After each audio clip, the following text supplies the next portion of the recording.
warahmatullahi wabarakatuh. Halo Sobat Stikzar.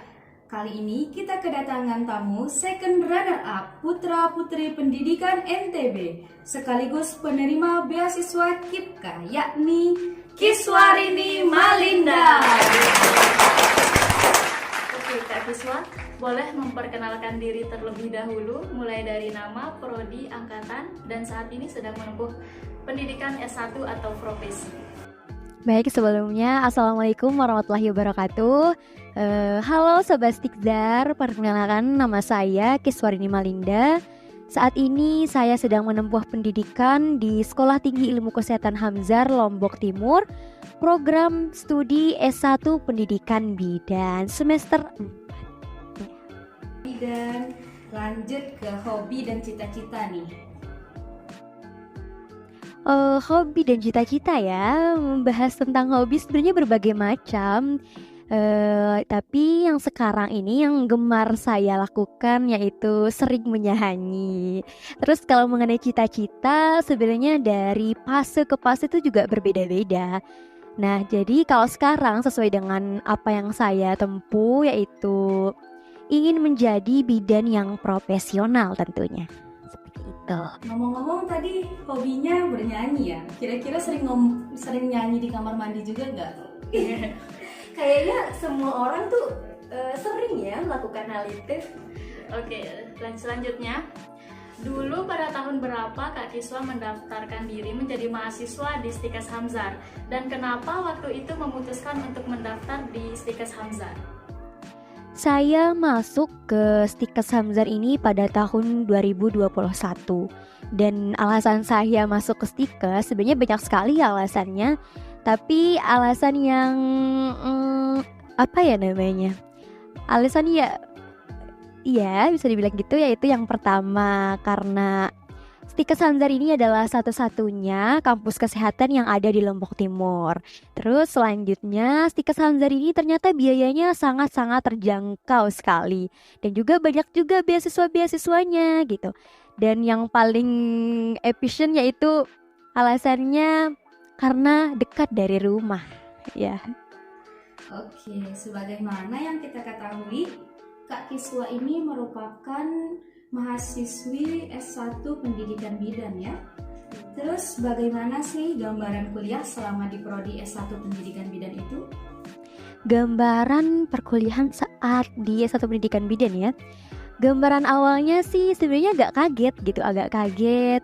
Oh ternyata gini gitu sekolah kebidanan. Seperti yang kita ketahui kan, yang sering kita dengar dari orang luar, bidan itu tugasnya membantu persalinan. Tapi ternyata setelah saya menempuh pendidikan di S1 Pendidikan Bidan ini, tidak hanya itu tentang bidan gitu. Ternyata bidan itu kerjaannya banyak sekali gitu. Mulai dari masa kontrasepsi sampai dengan monofos atau lansia. Gitu sih. Selain itu juga kan anggapan orang tentang pendidikan itu mungkin cuman belajar teori, tapi ternyata di satu pendidikan bidan itu ada praktikumnya, ada turun lapangannya juga ke rumah sakit, puskesmas ataupun praktik bidan mandiri. Oke, tadi saya sempat mendengar kalau Kak Kiswa merupakan salah satu mahasiswi penerima beasiswa KIPKA. Nah, cerita dong bagaimana Kak Kiswa bisa mendapatkan beasiswa KIPKA dan apa saja benefit yang Kak Kiswa dapatkan dari beasiswa tersebut. Mengenai cara saya untuk mendapatkan beasiswa KIPKA ya, sebenarnya pemerintah sendiri sudah mensosialisasikan tentang apa sih itu beasiswa KIP kuliah ya. Dan terkhusus di Stikes Hamzar ini ada cara khususnya gitu. Dan sepengalaman saya, untuk bisa mendapatkan beasiswa KIP kuliah ini yang pastinya kita mempunyai kartu KIP. Nah, tapi jika tidak mempunyai kartu KIP, kita bisa mengajukan surat keterangan tidak mampu ke dinas sosial. Selain itu juga kita harus mempersiapkan prestasi-prestasi gitu. Jadi nggak cuman kita mengandalkan KIP kuliah atau surat keterangan tidak mampu, tapi kita harus punya prestasi-prestasi. Itu sih caranya. Selain itu benefitnya yang pastinya kita bebas dari biaya-biaya kuliah seperti SPP ataupun biaya-biaya praktikum gitu. Selanjutnya Kak Kiswa, apakah Kak Kiswa juga mengikuti kegiatan organisasi, baik di dalam kampus maupun di luar kampus? Kalau iya, bisa disebutkan organisasi apa aja? Oke, sebagai mahasiswa atau mahasiswi tidak afdol rasanya kalau kita tidak mengikuti organisasi ya. Nah, jadi ada beberapa organisasi yang telah saya ikuti selama saya di perguruan tinggi ini.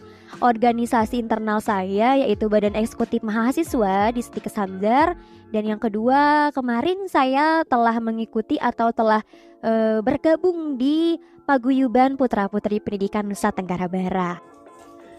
Oke, dari kegiatan-kegiatan yang telah disebutkan tadi, Kak Kiswa, kegiatan apa saja sih yang menurut Kak Kiswa itu berkesan selama mengikuti kegiatan tersebut? Membahas tentang kesan ya, sebenarnya banyak sekali kesan-kesan yang telah saya dapatkan, apalagi di Badan Eksekutif Mahasiswa itu, karena kan yang kita ketahui Badan Eksekutif Mahasiswa itu banyak sekali menyelenggarakan program-program kerja gitu.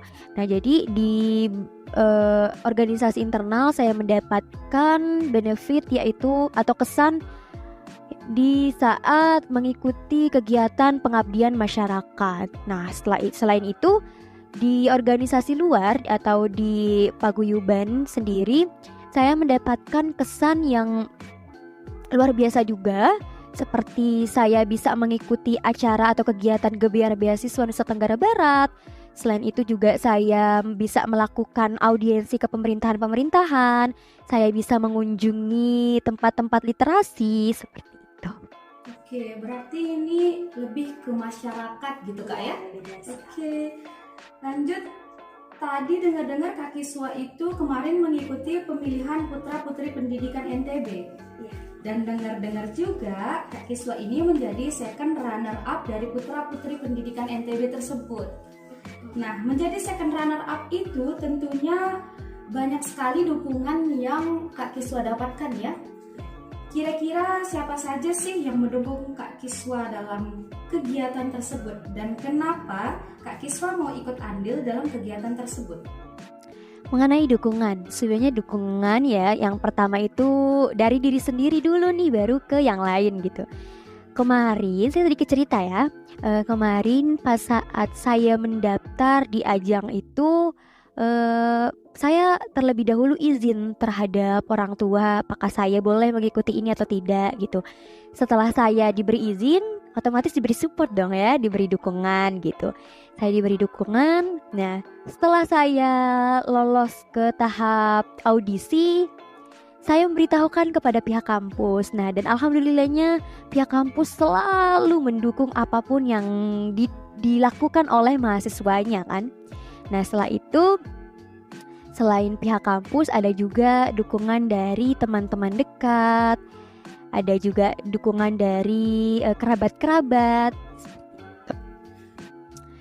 Alasan kenapa saya ikut andil ya, sebenarnya banyak sekali sih alasan kenapa saya memilih mengikuti ajang tersebut.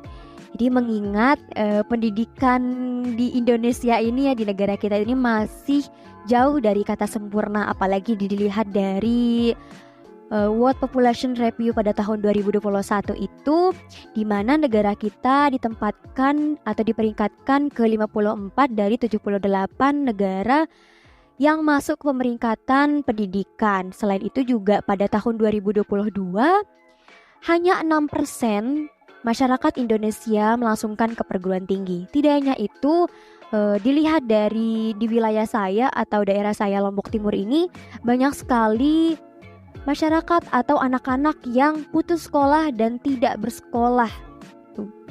Jadi itu adalah salah satu alasan kenapa sih saya harus ikut di ajang ini gitu, supaya saya bisa memberikan perubahan, supaya saya bisa memberikan contoh bahwasanya pendidikan itu adalah tameng yang paling penting untuk bisa meningkatkan kualitas diri, seperti itu.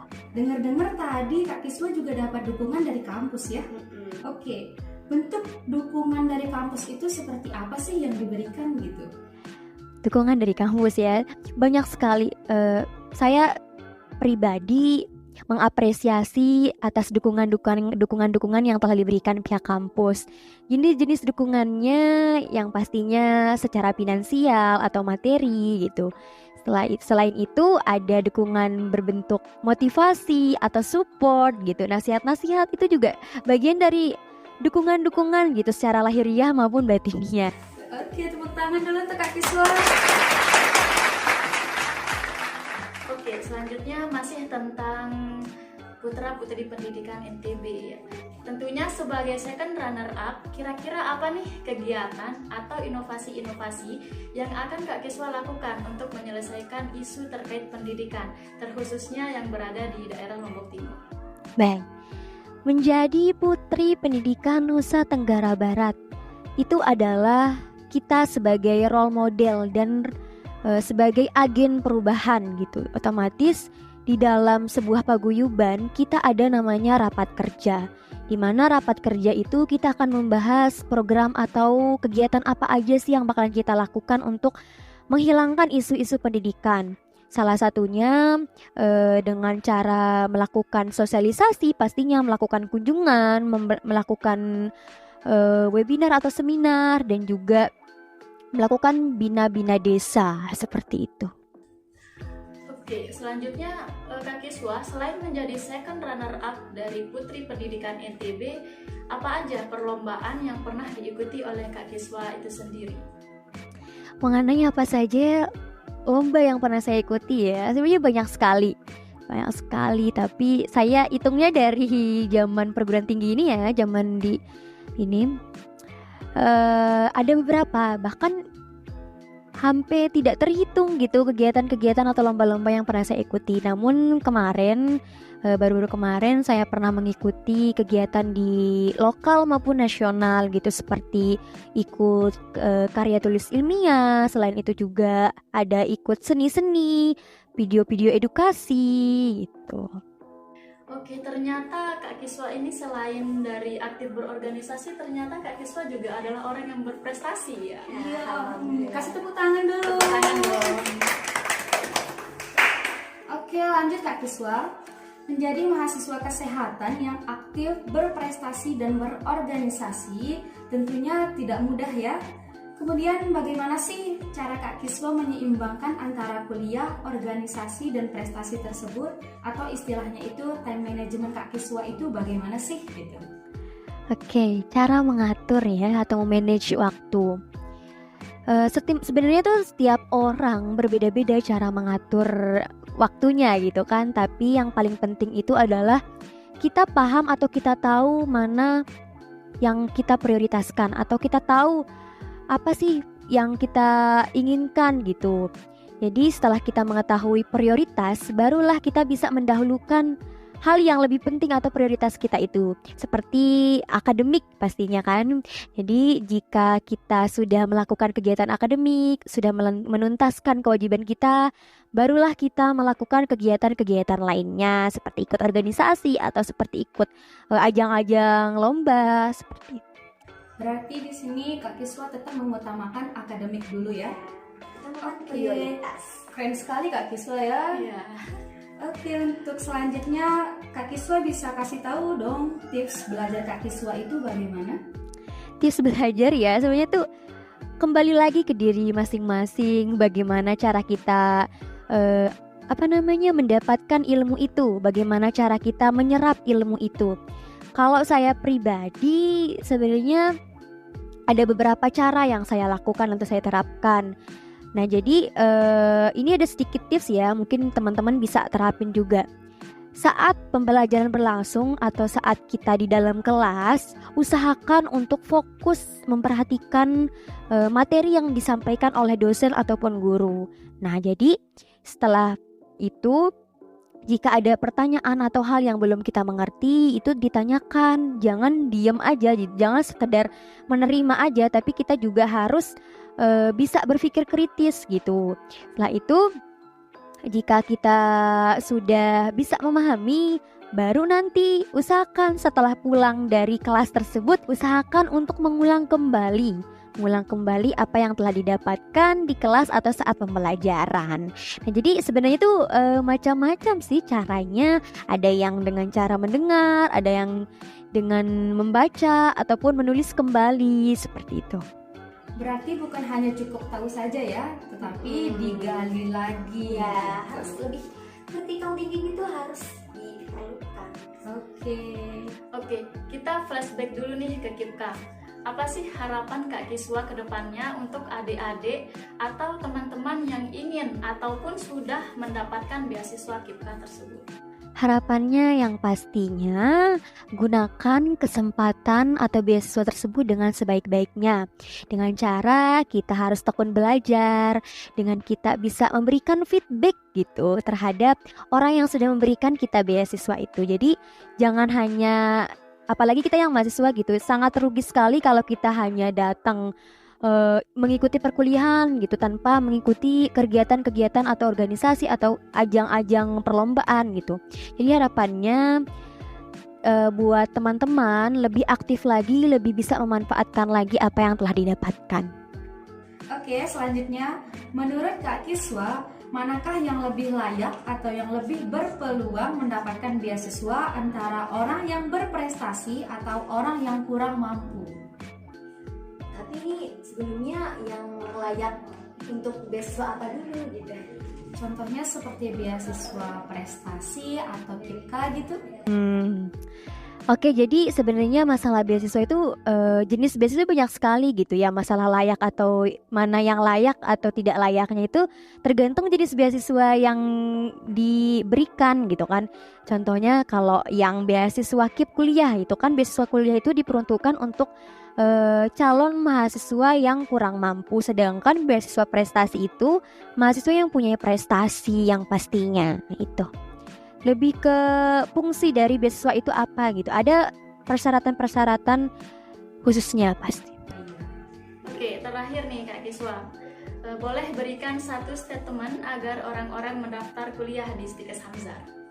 Oke, jadi saya pribadi ingin mengajak teman-teman yang sedang bingung menentukan masuk ke perguruan tinggi khususnya di bidang kesehatan. Saya ingin mengajak teman-teman untuk gabung di Sekolah Tinggi Ilmu Kesehatan Hamzah Lombok Timur ini, karena selain biayanya terjangkau, juga Sekolah Tinggi Ilmu Kesehatan ini adalah satu-satunya kampus kesehatan yang ada di Lombok Timur. Jadi tunggu apa lagi? Mumpung ada yang dekat, kenapa harus yang jauh? Oke, karena Kak Kiswa ini merupakan second runner up dari Putra-Putri Pendidikan, ada salam khusus dari Putra-Putri Pendidikan NTB tidak? Pastinya ada ya. Jadi nanti kalau saya bilang generasi cemerlang, teman-teman bisa jawab untuk NTB Gemilang. Oke. Generasi cemerlang Untuk NTB Gemilang. Oke, terima kasih banyak Kak Kiswa atas kesempatannya untuk hadir pada podcast kali ini. Tetap semangat dan sehat selalu. Wassalamualaikum warahmatullahi wabarakatuh.